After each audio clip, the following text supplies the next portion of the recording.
Hi Tubies, here's Alexandra again, and welcome to my review of the Tau Codex.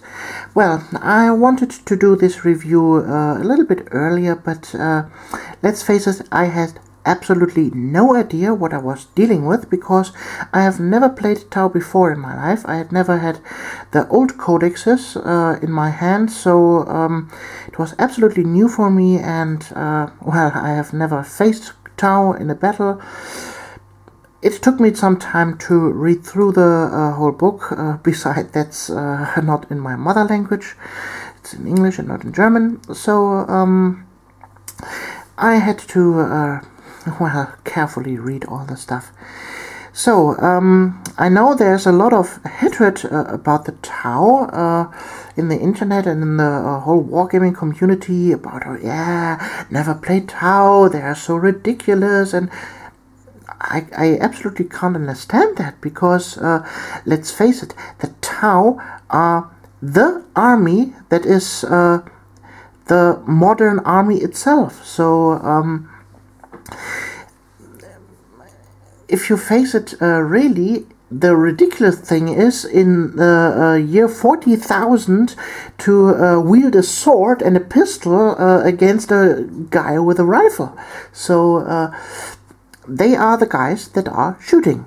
They are the shooty army. And, well, let's see what they are capable of. So let's start with the Bestiary. Here. So, you have basically some variants of command units in your army. You have the Tau commanders in a battlesuit, or in the more advanced battlesuit. That is now the Finecast model, the new one. Yeah, they are powerful leaders, and they cost a lot of points, but they are worth it. And yeah, supporting fire, like almost all of the units have the special rule. Shoot at something that is attacking you, and support your units within 6 inches, also with supporting fire. Very nice thing. Then you have, for, I would say, smaller games, the ethereals. They cost not a bulk of points. They have not anymore this rule that when they die all go frenzy. No, that they don't have anymore. They are characterful leaders. They are not so powerful like a Chaos Space Marine General, or what, for example, an Eldar Farseer. No, they don't have psychic powers or that kind of stuff. But well, they can fight for themselves with their 3 attacks and 2 wounds, initiative of 3. Yeah, they can fight for their life. But now they have the invocation of the elements. That means they can choose to boost up the units in their well, the unit that they are attached to. At the start of the Ethereal's movement phase, choose one of the 4 elements powers listed below. The Ethereal and all friendly non-vehicle models from this codex in units within 12 inches benefit from the effects. Oh, so in 12 inches range. So, Storm of Fire. This is the one that is really nice. Affected models fire an extra shot with pulse weapons when firing at a target within half of the weapon's maximum range. Well, if you have models within 15 inches for your pulse rifles, then you're firing 3 shots instead of 2. That's very nice. And combine this with the Core Fireblight, the second little commanding unit. He has Volley Fire. This special rule grants, if the Arcade of Fireblight and every model in its units remains stationary in the movement phase, the pulse rifles and pulse carbines each fire an additional shot in the shooting phase. Well, combine that and you have a unit with 4 shots each. Very powerful. So the little commanders have their role on the battlefield. So and the whole army itself, well, is themed to shoot at things. The normal fire warrior. It has a ballistic skill of 3. Everybody is moaning, oh, the Tau are so good shooters, why don't they have a ballistic skill 4? Well, they don't need a ballistic skill of 4 because they have marker lights. Marker lights, I don't know if they have changed at all, but I will just say what they do. You fire at a unit, it deals no damage, but it grants a marker light counter. And other units can use these marker light counters in 3 different ways. They can boost up their ballistic skill, or reduce the cover save of the enemy unit, or if they have some missiles, this homing missiles, I believe they are called, you can fire one shot. Yeah, absolutely nice. And boost up the ballistic skill, yeah, that is kind of neat, especially when you combine that with a supporting fire. Yes, if you shoot at an attacking enemy, your ballistic skill is 1. Well, combine that with supporting fire with a unit of here the Pathfinders with marker lights, or a unit completely consisting of marker light drones with supporting fire. Well, they shoot first, and well, you need only 2 hits on a roll on a 6 with the marker lights, and then you can use that marker light with your fire warriors to have the enemy hit with 4+, and that is absolutely amazing. So they are a shooty army. Pulse rifles also counts towards that with a 30-inch range, strength 5 weapons. For a standard trooper, that is absolutely awesome. Yes, they have an AP of 5 just, but with strength 5 you make so many wounds that the opponent will feel the pain after that. So back to the Pathfinders. Pathfinders are an absolutely must in every Tau army, because they have the marker lights. And well, you want to fire at a flying vehicle and you can't hit it because you can only snapshot at them. Well, shoot at them first with some marker lights, and then you can boost it up. Absolutely powerful things. Well, nothing special to say about the vehicles of the Tau. Yeah, skimming vehicles with nice shooting attacks, 12, 11, 10 armor, 3 hull points. Nothing special there. But the crisis teams. The crisis teams are the unit that makes the Tau special. They are absolutely amazing with their jump move with the jetpacks. In the assault phase, so you can fire at enemy units and jump back into cover. Very, very nice. You can book them out with several weapon systems and supporting systems like usual. I don't know if they had changed at all, but in my opinion they are absolutely must. And if you want to field many crisis suits, then you should use one of the special characters, the red one with the blade. How is it called? Sorry, I don't know the names already. There, Commander Farsight. He grants, normally when you have a commander, you can have 2 battle suits, crisis suits accompanying the commander, but Commander Farsight can have up to 7 additional, well, battle suit wearing guys. Crisis battle suit teams. So, yeah. Normally, the crisis battle suits are an elite choice, but there are other elite choices you rather want to have, and so there we are. Back. So you want to spare them maybe for other elite slots, and with Commander Farsight, that's an option to have more battle suits in your army and also use your elite teams. So, crisis teams and crisis bodyguard teams, they are absolutely the same. with the exception that you can't have a chasse vray in your army with a crisis bodyguard, but well, let's see. Oh, the bodyguards are all chasse vrays. Normally you have the chasse oui in a crisis suit, and the chasse vray is the champion, and crisis bodyguards have the profile of the crisis team champion. Nice. So let's go to the broadside teams. Broadsides well, are the heavier version of the crisis suit, and now with a wielded twin-linked heavy rail rifle. Yeah, the rail rifle have changed a little bit. It's gone down from strength 10 to strength 8 AP1, but if you want to have the strength 10 version, you need the tank with a big gun on top. They have here the smaller version of that.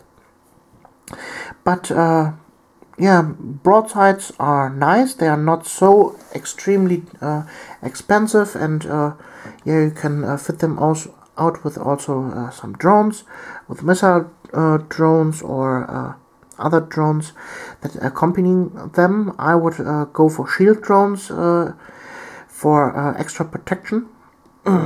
They have a 2+ armor save like a Terminator. Absolutely nice stuff to have in your army. So, stealth teams, they are an elite choice you want to have.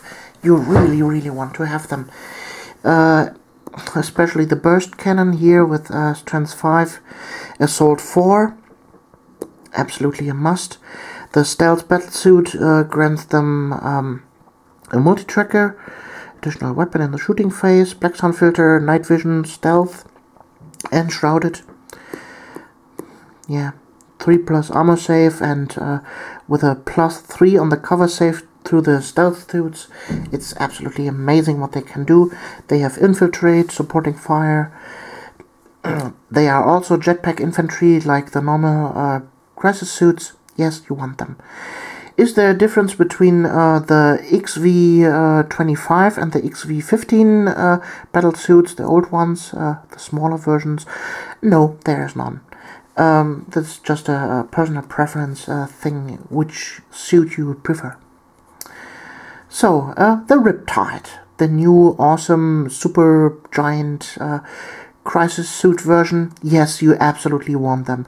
They are amazing because they are not a tank, they are a monster. So they have a toughness of 6 with 5 wounds, with a 2-up save, and with a Riptide shield generator with a 5+ invulnerable save, like Terminator 2+, 5+, but with a Nova Reactor they can boost that.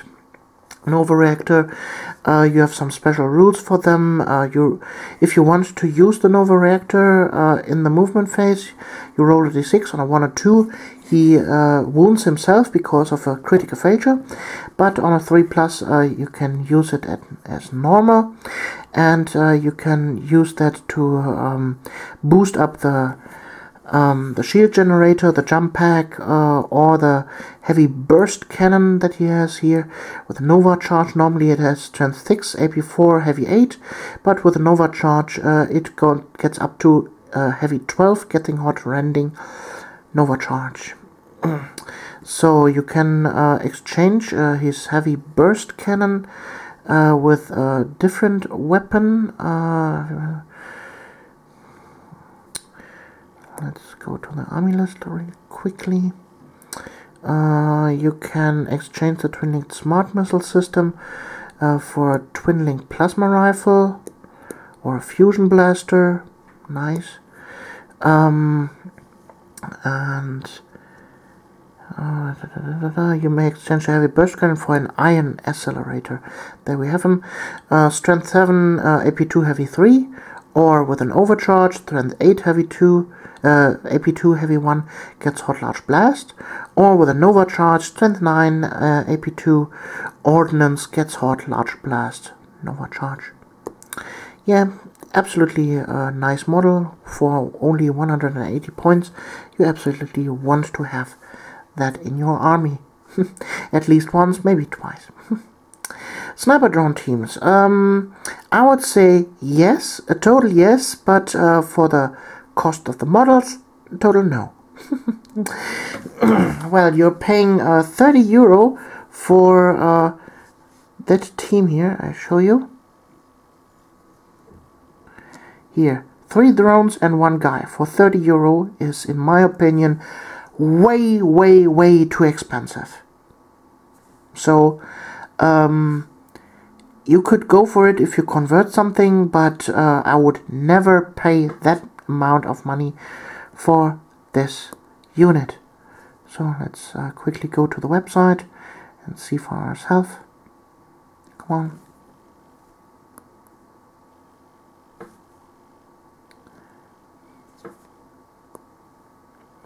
€33. Absolutely a no-go. For €30 you get a Fire Warrior team whole with 12 models in there and 2 drones, and no. It's absolutely no-go. So, back to the Codex. Codex, I said. So, Bestiary. Yeah, for the rule side, they are nice. The Fireman Marksman has a ballistic skill of 5, and the drones will use his ballistic skill with long shot pulse rifles with AP5, sniper 48 inches with a ballistic skill of 5. Absolutely amazing snipers, but as I said, not for the price. The Piranha, I haven't read that much about them. In my opinion, they are, well, the Tau equivalent to a land speeder, and I wouldn't go for it, because in the fast attack choices there are better things, and with this armor value 11, 10, 10 with 2 hit points, they're too fast down. Also, they are open topped. No go. I haven't read much about the Sun Shark bombers and the Razor Shark strike fighter either, because I'm not that player that prefers the flying units at all. I don't see much of a use for them. They go down very quickly if you have anti-aircraft in the opposing force, and nowadays it's very likely that your opponent has something against flyers, and with only 11, 10, 10 armor value, they go down like a paper fighter. No, I wouldn't use them. There are others that absolutely like fighters. I don't like them. I can't give you much of an opinion about them, how they are fitted out with weaponry. Well, you have other people, like, for example, the Warhammer Lady. Go to their channel. Her channel, she had made a terrific review about the whole codex here, about every single unit, and I guess she has a nice opinion about the Sun Shark bombers and the Razor Shark strike fighters, and give you a nice view about them. So, the Had Gunship on the other side is an absolutely must for your army, with a railgun with solid shot. This is now the bigger version. Come on. Their solid shot is a 72-inch range.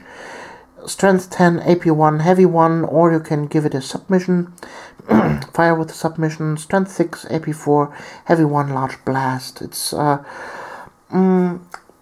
almost the equivalent to the Eldar vehicle with a crystal cannon. I don't know the name right now, but you get the point. Anti-everything, with 10-10, anti-tank, with a large blast, anti-infantry. You can't go wrong with that. Armor value of 13 on the front, 12 on the side, is good survivable. I think that's a good thing to have. So, Red Gunship, same thing. 6 Seeker missiles are amazing things, with trans 8, AP3, heavy 1, only 1 use, 72 inches. Those are the missiles that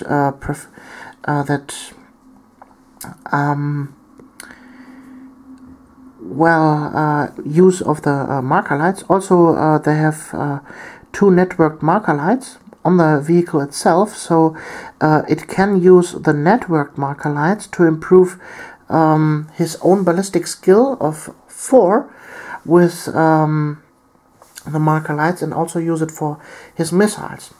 Really nice system, cool ship, yeah, nice to have. The Crude.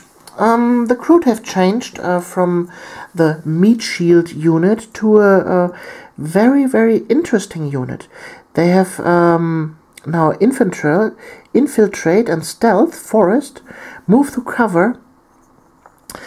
Also, you could exchange the Crude rifle with a Crude rifle with sniper rounds, so the whole Crude squad becomes snipers. With the Crude hounds, here the Crude hounds are beasts. Special rules: infiltrate. Accurate senses. With the accurate senses, you can re-roll to see on which table edge they arrive when they use outflank. This is very nice to have. You can re-roll it. Just put 1 Crude hound into the unit. Absolutely amazing. Also, the point costs are quite cheap for them. You can fit them out with the Codex Riders that have nice combat abilities with turn 6 and 2 attacks. Also with a big gun, the Crude gun, strength 4, AP4 rapid fire, strength 7. Really nice thing, and they are a beast of a unit. You have here you start with 10 Crude. You can have 10 additional Crude, 3 Codex Riders, and 10 Hounds. That is a 33 strong unit.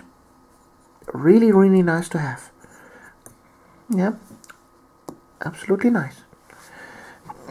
But if you don't like the Crude visually, well, you don't have to use them. They are just a different shooting unit. They are not a close combat unit. They are a shooting unit, absolutely. But with the infiltrate, really nice. So, if you go against Space Marines, the Vespids are an absolutely must to have in your army. They are a fast attack choice, and they have the Neutron Blaster. 18 inches, strength 5, AP 3, assault 1. They are an absolutely Space Marine killer unit. No Space Marine has an armor save against them, and they are wiping them out quite fast. With jump infantry, they are also quite fast. Combat armor 4+ armor save. Fleet hit and run. They have move through cover, stealth, ruins. They are an absolutely nice and fast unit to well, face against Space Marines. Drone squadrons are also very nice. You can fit them out with marker lights completely in the old squad. That gives you an additional squad beside the Pathfinder to have marker lights in your army. Also, you can put some shield generator shield drones in there with an 4+ invulnerable save to give the unit a little bit more well, saving throws against heavier impacts.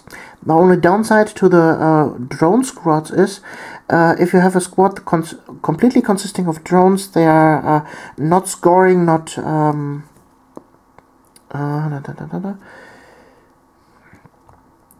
is non-scoring, non-denial unit, so they can't hold or deny objectives, but well, they are also a nice unit with nice shots, with a twin-linked pulse carbine. Sorry for that. Strength 5, assault 2, the normal pulse rifle for the pulse carbine for the Tau, 18-inch range, and with a twin-linked, even with a ballistic skill of 2, they will hit a lot, and with the marker lights from another unit, they can be boosted up quite significantly. Also with the supporting fire rule, very nice. If you have maybe a complete unit of gun drones, complete unit of marker light drones behind a unit of fire warriors, well, this is also a nice protection for the fire warriors, because of the marker lights when the enemy tries to charge the fire warriors. With the marker lights, you can boost the firepower enormously in the tops. So now we come to the special characters. Commander Farsight is, like I said before, nice to have more battlesuits in your army. He's also, like I see, the only really capable close combat guy in your army, with 4 attacks, strength 5, toughness 4, initiative 5, and with a Dawnblade with a 2+ AP, with an AP of 2, Armor Bane. Well, he will rip through Terminators with that. Nice thing to have. Crassus Battlesuit, Plasma Rifle Shield Generator, 3+ armor save, 4+ invulnerable save. Nice thing. Yeah, he's really nice. Commander Shadow Sun, she is like the special version of the Stealth Suits team. Also nice, nice abilities. Aonvar, he is the very special ethereal with a like a jet bike riding with 2 honor guards. He can invoke 2 of the invocations at the same turn. Really nice. Here, Longstrike, he is the tank commander and an absolutely must to have. He makes your Hammerhead to a tank hunter. Also a special rule, Hammerhead Ace, with a ballistic skill of 5. So if you want a Hammerhead in your army, you want to have Longstrike as an upgrade for this tank. Darkstrider is a special character of the smaller commanders. He's a recon, and also really nice special rules with outflanking. I won't go too deep into that. Here we have a special character of the Ethereals, Aun Shi. He's like the Yoda of your Ethereals. He is also a close combat veteran with initiative 5. 4 attacks with an honor blade, which gives him +2 to his strength. So he has strength 5. Yeah, he is nice, but not overly powered. The arsenal, honor blade, blah blah blah. Here we come to the weapons. Well, what can I say about the Tau in general? Yes, the Tau are an force to count with in the new edition. Are they overpowered? No, not at all. In the 6th edition, the tendency to have overpowered codexes have gone back.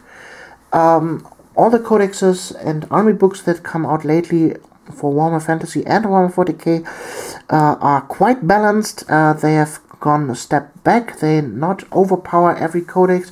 No, they go back and make the game balanced. And when time comes to the other codexes, the Mad Ward features will be erased in time. So, are Tau a nice army? Yes, of course, they are. Would I start an army of them? Yes, I would, totally, because, well, the new models look nice. Here you have, for example, the new version of the Tau Commander in his XV805 Crisis Enforcer battlesuit, the newer version for commanders. Really nice. The new Commander Farsight. Here, the Darkstrider special character. Here you have Ethereals, the 2 special character Ethereals. Yeah, they are the modern army, and I don't see any reason why not to play Tau. They are a really interesting army to play. They are also an army that uses camo patterns. That's also really interesting. They are not that like Space Marines in a city fight going with yellow and white armors, and no, they go with cameo patterns. So the normal Tau here have a desert cameo, like you can see, but they have also some variants. The new Broadsides looks absolutely awesome, bulky, but well, fearsome. And the Riptide, of course, a must-have. You want to have them. Yes, please. The Sunshark Bomber, like I said, don't know anything. I don't feel that confident about them. Pathfinders, absolutely yes, because of the marker lights. Also, you can give them here the rail rifle or the iron rifle for some heavy support fire. Yes, please. And they are not heavy support, they are fast attack. Curiously interesting, but nice to have. Pathfinder drones, Devilfish, yes please. Piranha, no. Looking nice, but no. Hammerhead Gunship, yes of course, with the Hammerhead. Ace Long Strike, yes of course, you want to have them. Skyray, yes, cool, nice miniature. Also you want to have it because it has a marker light on it and can self-increase its ballistic skill of 4. Really nice to have. Stealth teams, yes please. Of course, more of them. Sniper drone teams, for rules wise, yes please. Models wise, costs, no. Yeah. Here you can see also some different variation of Tau color schemes. You have crude, Vespids, and that rips up the review of the Tau. I would say yes, of course. Tau are a good army now. They are no longer outdated. They have their place in the Warhammer 40k universe, and they are a force to reckon with. Yes, of course, they are not a close combat army, but let's face it, in the 41st millennia, if you have the option, would you take rather a sword and a pistol or a big rifle? I would say I would take the rifle. So much for me, for the Tau, and we see us in the next video. Your Alexandra.